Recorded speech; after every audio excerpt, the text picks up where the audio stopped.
नमस्कार। संवाद भारत देख रहे हैं आप और मैं हूं आपके साथ शिवा भारद्वाज। संवाद भारत की खास पेशकश में आज हमारे साथ डीआईजी टीटीआर हैं। ट्रैफिक, टूरिस्ट और रेलवे, ये तीनों विभाग बहुत महत्वपूर्ण हैं और जिम्मेदारी गुरुदेव चंद शर्मा को दी गई है। सबसे पहले आपका बहुत बहुत स्वागत है संवाद भारत। धन्यवाद, थैंक यू। सबसे पहले तो टीटीआर के बारे में आपसे जानना चाहूंगी कि हिमाचल प्रदेश पुलिस और हिमाचल प्रदेश के लिए इसकी क्या उपयोगिता है सर? टीटीआर बेसिकली हमारे पास ट्रैफिक, टूरिस्ट एंड रेलवेज़ तीन विभागों की जो पॉलिसी प्लानिंग है उसके बारे में हम डील करते हैं। और ट्रैफिक में जो हमारे डिस्ट्रिक्ट यूनिट्स है, जो बेसिक जो ट्रैफिक की मैनेजमेंट है हमारे डिस्ट्रिक्ट ही देखते हैं। और जो हमारा ऑनलाइन डाटा फीड होता है, जब इससे पहले हमारे पास RADMS था, अब हमारे पास IRAD है, तो IRAD के माध्यम से जितने भी ट्रैफिक एक्सीडेंट्स होते हैं उनका डाटा ऑनलाइन फीड होता है और उस डाटा को हम यहाँ पे एनालाइज करते हैं और फिर डिस्ट्रिक्ट्स को हम सुजेस्ट करते हैं कि कहाँ पे रोड एक्सीडेंट्स बढ़े हैं, किस तरह से उसमें इंटरवेंशंस होनी चाहिए और किस प्रकार से हम उनको रोक सकते हैं। इसके अलावा जो रोड सेफ्टी, ट्रैफिक मैनेजमेंट से संबंधित ट्रेनिंग्स हैं वो भी टीटीआर में हम करवाते हैं। और या फिर जो भी इक्विपमेंट्स वगैरह डिस्ट्रिक्ट्स की रिक्वायरमेंट्स होती है उनकी परचेजिंग भी हम करते हैं। टूरिस्ट के लिए जो हमारे एक 2013 का एक स्टैंडिंग ऑर्डर बना हुआ है, उसके तहत जो है ज़िलों में 23 टूरिस्ट असिस्टेंस बूथ्स खुले हैं और उनमें जो पुलिस पर्सनल डिप्लॉय होते हैं उनकी ट्रेनिंग्स भी हम समय समय पर करवाते हैं।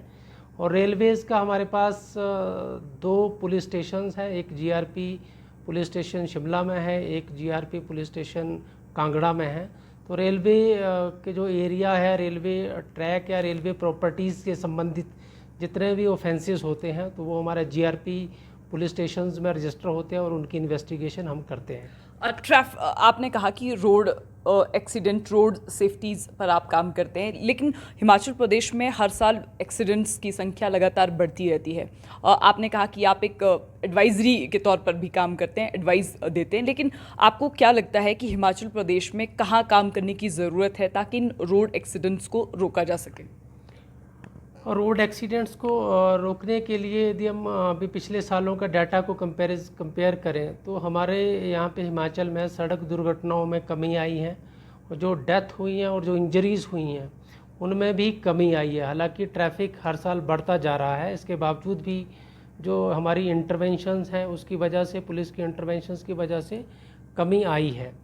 तो लेकिन उसमें जो भी एक्सीडेंट, हम जो क्लस्टर्स होते हैं जहाँ पे ज़्यादा एक्सीडेंट्स होते हैं उन एरियाज़ को हम आइडेंटिफाई करते हैं और आइडेंटिफाई करने के बाद डिस्ट्रिक्ट SPs को हम बताते हैं तो वो समय पे उसमें इंटरवेंशंस करते हैं।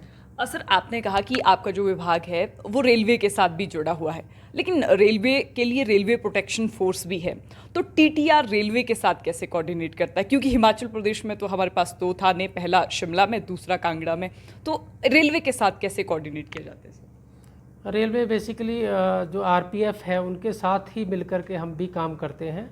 तो जैसा मैंने पहले बताया, जो हमारा जो पुलिस स्टेशंस हैं, यदि कोई कोग्निजेबल ऑफेंस रेलवे प्रॉपर्टी से संबंधित या रेलवे की जो एरिया है उसमें कहीं कोई भी कोग्निजेबल ऑफेंस होता है तो उसकी इन्वेस्टिगेशन हम करते हैं, उसकी चार्जशीट जो है फाइल कोर्ट में हम लोग करेंगे। तो इसके अलावा बाकी जो सिक्योरिटी है वो उसका काम, पेट्रोलिंग, चेकिंग्स रेलवे में, वो सारा काम भी हम लोग करते हैं। ये RPF के साथ मिलकर के कोऑर्डिनेशन से हम लोग काम करते हैं। आपके बारे में भी थोड़ा सा जानना चाहूँगी। आप SP कुल्लू रह चुके हैं, SP मंडी रह चुके हैं और इसके अलावा SP बद्दी के तौर पर भी आपने अपनी सेवाएं दी हैं। आपके जीवन का अभी तक का सबसे चुनौती भरा केस कौन सा था सर? ऐसे बहुत सारे केसेस हुए हैं। अभी मैं SP कुल्लू था तो वहाँ पे मर्डर के 2-3 ऐसे केसेस आए थे जिनमें जो कि बिल्कुल ही ब्लाइंड केसेस थे और इन केसेस को हमने 24 घंटे के अंदर अंदर जो था इनको वर्कआउट किया और एक्यूज्ड जो थे उनको भी अरेस्ट किया था 24 घंटे के अंदर अंदर। सर, एक केस के बारे में थोड़ा सा विस्तृत रूप से जानना चाहूँगी। हाँ, एक जो केस तो बरशैनी में हुआ था, ये पुलिस पोस्ट जो मणिकर्ण के अंडर आता था, तो यहाँ पे एक नेपाली व्यक्ति मिसिंग था तो उसको ढूंढने के लिए पुलिस लगी हुई थी। फाइनली जो है जब हम ढूंढ रहे थे उसको, तो उसकी बॉडी जो है जंगल में दफन की हुई पाई गई थी। जब बॉडी को निकाला तो आइडेंटिफाई किया तो वो वही नेपाली पाया गया। तो उसके बाद पुलिस ने इन्वेस्टिगेशन करना शुरू की। तो इन्वेस्टिगेशन करते करते एक आदमी का पता चला कि जो लास्ट टाइम पे इसके साथ में था, तो और फिर पता चला कि वो व्यक्ति भी वहाँ से मिसिंग था। तो फिर पुलिस ने किसी तरह से टेक्निकल इन्वेस्टिगेशन के माध्यम से इन लोगों को जो है अम्बाला में हरियाणा पुलिस की मदद से हमने इनको गिरफ्तार कर लिया था। और इनको जो हमने 12 घंटे की बॉडी मिलने के 12 घंटे के अंदर ही इनको हमने अरेस्ट कर लिया था। यदि हम इनको अरेस्ट नहीं करते तो ये नेपाल भागने रास्ते में जा ही रहे थे, नेपाल जा रहे थे। अधिकारियों के विषय में आमतौर पर एक धारणा लोगों की भी है कि अधिकारियों पर पॉलिटिकल प्रेशर बड़ा ज़्यादा रहता है। आप इस पॉलिटिकल प्रेशर पर क्या कहेंगे? क्योंकि हम जितने भी अफसरों से बात करते हैं, हम उनसे ये ज़रूर जानने की कोशिश करते हैं कि एक अफसर पर पॉलिटिकल प्रेशर कितना रहता है। नहीं, ऐसा मुझे नहीं लगता कि कोई पॉलिटिकल प्रेशर कोई रहता है। तो जो भी हमारी पुलिस की वर्किंग होती है वो कानून के दायरे में रह कर के ही हम करते हैं। और हम लोग जो है कोर्ट्स के लिए भी आंसरेबल है, पब्लिक के लिए भी आंसरेबल है। तो कभी ऐसा नहीं लगा कि कोई पॉलिटिकल प्रेशर कहीं पे भी हो। लोगों के लिए क्या सुझाव है सर? लोगों के लिए क्या एक संदेश है ताकि लोगों में भी जागरूकता है आए, चाहे हम रोड सेफ्टी को लेकर बात करें या फिर सार्वजनिक मसलों पर कोई बात करें? हाँ, रोड सेफ्टी पे मैं कहना चाहूँगा क्योंकि हिमाचल प्रदेश की हमारी जो टोपोग्राफिकल कंडीशंस इस तरह से हैं कि कोई भी यदि दुर्घटना होती है तो बहुत बार जो है गाड़ियाँ रोल डाउन कर जाती हैं और कैजुअल्टीज़ बहुत ज़्यादा हो जाती है। तो हमें जितने भी जो भी हमारे ट्रैफिक के नियम हैं उनका सबको पालन करना चाहिए। ख़ास करके यंगस्टर्स को बहुत सारे जो है जो ट्रैफिक एक्सीडेंट्स होते हैं उसमें 2 व्हीलर्स इन्वॉल्व होते हैं, यंगस्टर्स इन्वॉल्व होते हैं। तो हमें यातायात नियमों का पालन करना चाहिए, सख्ती से पालन करना चाहिए और ताकि सड़क दुर्घटनाओं को रोका जा सके। जो एक्सीडेंट्स होते हैं उसकी वजह से जो हमारा नुकसान होता है, चाहे वो लाइफ का नुकसान होता है, चाहे वो प्रॉपर्टी का नुकसान होता है, उसको हम रोक पाएँ। एक सवाल, आखिरी सवाल आपसे।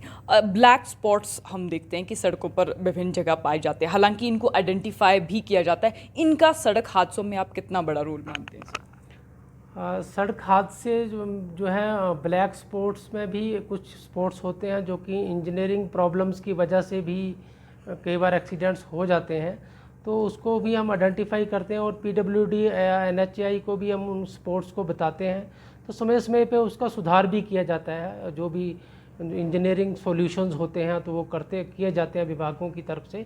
और इसके अलावा जो अवेयरनेस के लिए जो है साइन बोर्ड्स भी लगाए जाते हैं और पुलिस भी वहाँ पे जो एरियाज़ होते हैं उनमें इंटरवेंशंस करती है, उनमें लोगों को अवेयर करती है या चेकिंग्स बढ़ा देते हैं ताकि ट्रैफिक एक्सीडेंट्स को रोका जा सके। एक गुड स्मार्टियन का प्रोग्राम भी चलाया था जिसके ज़रिए आप किसी घायल व्यक्ति की मदद करते हैं तो पुलिस कोई भी आपसे ज़्यादा पूछताछ नहीं करेगी या आपकी आइडेंटिटी रिवील नहीं की जाएगी।